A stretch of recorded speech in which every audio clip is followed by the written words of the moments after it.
Hello students, आज हम आप लोगों को बैंकिंग ट्रांजैक्शन बताएंगे।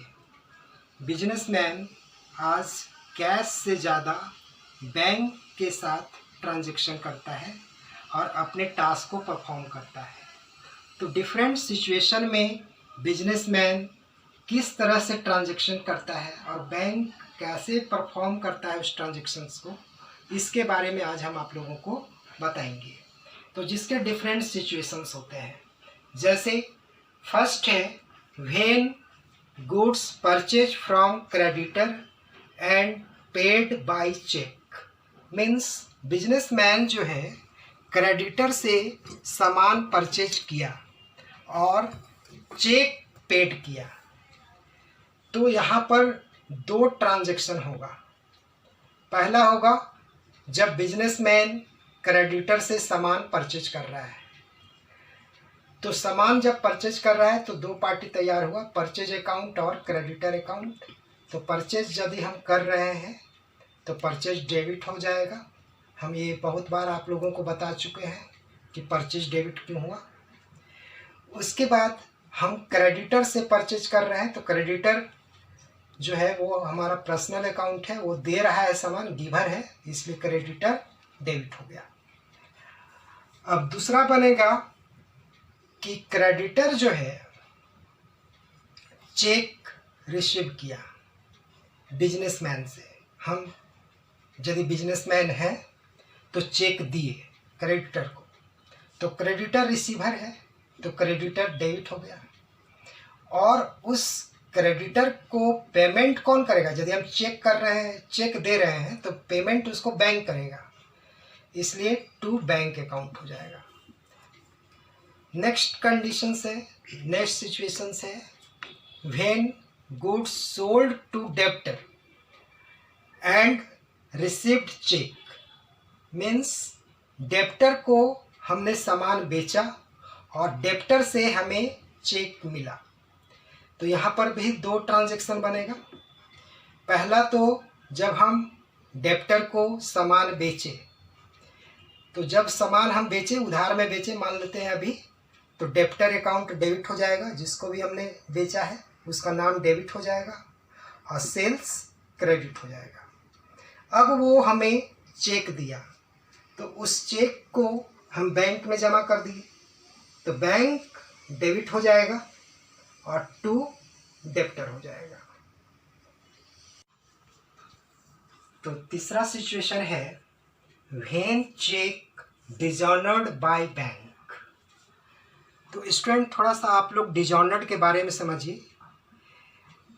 बैंक डिफरेंट सिचुएशन में चेक को बाउंस कर देती है, यानी चेक अप्रतिष्ठित हो जाती है। डिजॉनर्ड का मतलब होता है अप्रतिष्ठित। तो क्या क्या सिचुएशन हो सकता है कि जब बैंक चेक को डिजॉनर करती है?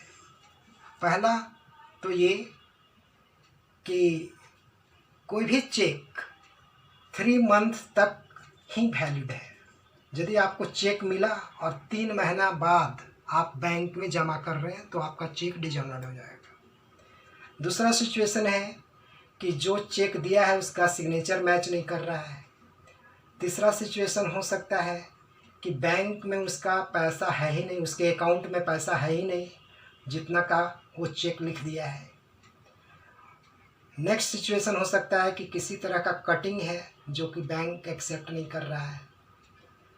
तो इन सारी बातों पर हो सकता है कि बैंक चेक को डिजॉनर कर दे। एनीवे, यदि बैंक चेक को डिजॉनर कर देता है तो उस केस में जिसका चेक है उसके पास वो चेक वापस चला जाएगा।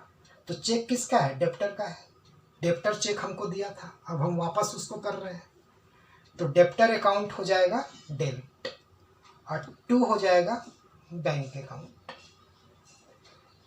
नेक्स्ट सिचुएशन है when make a draft for creditor. Creditor मतलब जो हमसे पैसा लेने वाला है। तो मान लीजिए कि ऐसा भी सिचुएशन होता है कि आप सामान का ऑर्डर दे रहे हैं, तो सामान भेजने से पहले क्रेडिटर कहेगा कि हमारे पास ड्राफ्ट भेजो, तो ड्राफ्ट बना करके आपको भेजना पड़ेगा।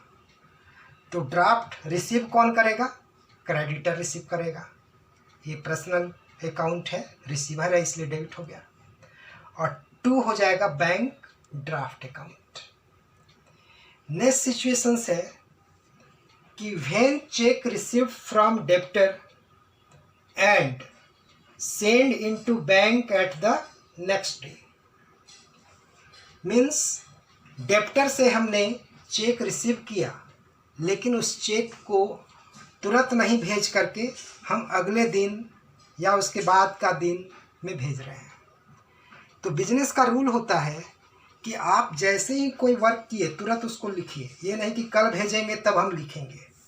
तो यहाँ पर 2 ट्रांजैक्शन बनेगा। जब आप डेबिटर से चेक रिसीव किए तो उस चेक पर जो है कैश मिलने वाला है, तो फिलहाल उसको हम एज ए कैश मानेंगे। तो कैश मेरे पास आया तो कैश हो गया डेबिट, और देने वाला कौन है? डेबिटर, इसलिए डेबिटर हो गया क्रेडिट। अब हम अगले दिन या उसके बाद के दिन में जब भी हम भेजेंगे बैंक में उस चेक को, तो बैंक रिसीव करेगा, तो बैंक अकाउंट हो गया डेबिट, और कैश हमारे पास से क्या हुआ? चला गया, इसलिए कैश हो गया क्रेडिट। तो 6 सिचुएशंस है when cash withdrawn from bank on overdraft. तो स्टूडेंट आप लोग को थोड़ा सा समझना होगा ओवरड्राफ्ट क्या होता है। एक्चुअली बैंक अपने गुडविल वाले कस्टमर कहने का सेंस कि जिसके साथ बैंक का अच्छा टर्म्स है, बैंक उस पर भरोसा करता है, तो यदि उसके अकाउंट में जितना पैसा है उससे उसको ज़्यादा की ज़रूरत है, तो बैंक जो है उस ज़्यादा अमाउंट को भी विड्रॉ करने की फैसिलिटी दे देती है। तो जितना ज़्यादा पैसा बैंक दे रही है उसको कहते हैं ओवरड्राफ्ट। बैंक इस पर इंटरेस्ट लेगी, ऐसा नहीं कि बैंक फ्री में दे देती है, क्योंकि बैंक भी एक बिजनेस है। तो जितना भी अमाउंट दिया गया एक्स्ट्रा, उस एक्स्ट्रा अमाउंट को ओवरड्राफ्ट करते हैं। तो एनीवे कैश बिजनेसमैन के पास आया, तो कैश चूँकि आया इसलिए कैश हो गया डेबिट, और बैंक ओवरड्राफ्ट से फिलहाल बिजनेसमैन को फ़ायदा हो रहा है, इसलिए बैंक ओवरड्राफ्ट हो गया क्रेडिट। नेक्स्ट सिचुएशन है 7th, when take a loan from bank. यदि आप बैंक से लोन लेते हैं, तो यदि आप बैंक से लोन लेते हैं तो लोन यदि बैंक एक्सेप्ट कर लेता है, आपके एप्लीकेशन को एक्सेप्ट कर लेता है, तब भी बैंक जो है डायरेक्ट आपको कैश नहीं देता है। यदि आपका अकाउंट खुला हुआ है तो आपके अकाउंट में वो अमाउंट ट्रांसफ़र करेगा, या पहले आप अकाउंट खुलवाइए, जब बैंक के साथ आप कस्टमर बन जाएंगे तब आपके अकाउंट में लोन का अमाउंट ट्रांसफ़र होगा। तो एनीवे आपके अकाउंट में बैंक पैसा ट्रांसफ़र कर रहा है, दैट मीन्स कि बैंक डेबिट हो जाएगा, और उस बैंक लोन से फिलहाल आपको फ़ायदा हुआ है ना, क्योंकि उसके थ्रू पैसा गया आपके अकाउंट में, इसलिए बैंक लोन क्रेडिट हो गया। नेक्स्ट सिचुएशन है 8, when cheque received from debtor and endorse to creditor. अब एक नया वर्ड आ गया इंडोर्स्ड। तो स्टूडेंट आपको ये समझना होगा कि इंडोर्स्ड क्या है। इंडोर्स्ड का मतलब होता है हिंदी में बेचान। ऐसे आप हिंदी छोड़ दें, इंग्लिश ही समझें तो आप इसको इजीली वे में समझ सकते हैं, चेक ट्रांसफर्ड। जैसे कि हमें डेबिटर से चेक मिला और हमें क्रेडिटर को पैसा देना है, तो उस चेक को ही हम क्रेडिटर के नाम ट्रांसफ़र कर देते हैं, तो उसको कहते हैं इंडोर्स्ड। आप कहेंगे कि सर चेक में तो आप कटिंग कर नहीं सकते हैं, तो फिर ट्रांसफ़र कैसे कर सकते हैं? तो एक्चुअली चेक भी डिफरेंट तरह का होता है। तो चेक जो है वो आपका यदि बियरर चेक है, तो बियरर चेक में नाम लिखा हुआ नहीं रहता है, तो जो चेक हमको मिला हम यूं ही उस चेक को क्रेडिटर को दे दिए, तो इसको कहेंगे इंडोर्स। तो इसमें दो ट्रांजैक्शन बनेगा। फर्स्ट ट्रांजैक्शन कि चेक हमको डेबिटर के द्वारा मिला, तो बैंक अकाउंट हो गया डेबिट और डेबिटर अकाउंट हो गया क्रेडिट। अब उसी चेक को हम क्रेडिटर को दे रहे हैं, तो क्रेडिटर अकाउंट हो जाएगा डेबिट और बैंक अकाउंट हो जाएगा क्रेडिट। तो स्टूडेंट्स, नेक्स्ट सिचुएशन हो सकता है कमीशन पेड टू बैंक। आप बैंक को किसी भी तरह का कमीशन देते हैं, चार्जेस देते हैं, तो उस केस में कमीशन जो है वो आपके लिए एक्सपेंस हुआ, and according to nominal accounts rule expense is debit, so it is debit. और उस कमीशन का जो भुगतान हो रहा है वो आपके अकाउंट से ही कट जा रहा है, इसलिए बैंक अकाउंट हो गया credit. Next and last situation से interest received from bank. Bank जो है वो आपको किसी तरह का इंटरेस्ट देती है, जो आपका पैसा बैंक में जमा है उस पर इंटरेस्ट देती है। तो इंटरेस्ट जो है वो आपके घर भेजती नहीं है, बल्कि आपके खाता में ही डिपॉजिट कर देती है। तो चूंकि आपके खाता में ही डिपॉजिट हुआ, इसलिए बैंक अकाउंट हो जाएगा डेबिट, और इंटरेस्ट से आपको फ़ायदा हुआ, इसलिए इंटरेस्ट अकाउंट हो गया क्रेडिट।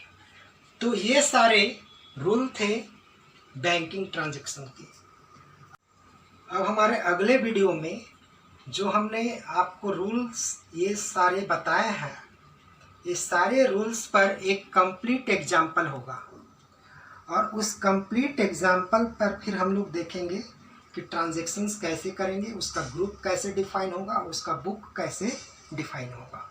Thank you.